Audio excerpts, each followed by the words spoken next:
This video will show you how to perform a pyrolytic cleaning function in the Smeg ovens. Pyrolytic is a self-cleaning function available on many of the Smeg ovens and even selected range cookers.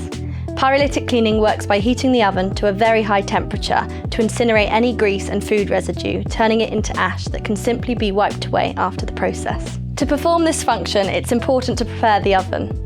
Start by removing all the accessories, such as trays, racks, and any removable metal parts, such as side runners and telescopic rails. Leaving these in the oven during a pyrolytic cycle can damage the accessories due to the high heat during the cleaning process. Before beginning the function, it's important to wipe away any food residue from the oven door with a damp cloth and scrape off anything that might be baked on. To begin the function, ensure the oven door is completely closed.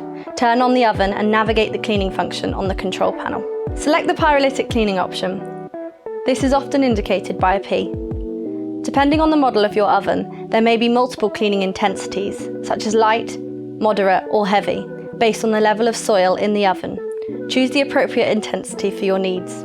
After selecting the cleaning intensity, confirm the selection and the pyrolytic cleaning cycle will begin. The door will automatically lock as the temperature rises to a very high level.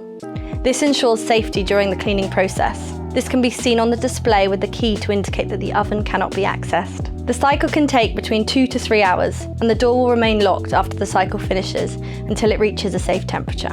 The oven will show an alert when the cleaning process is finished.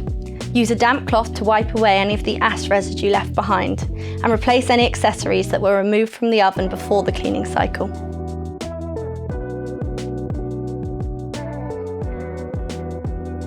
The oven is now ready to be used. If you found this useful, please like the video, and if you'd like to see more, please subscribe to our channel.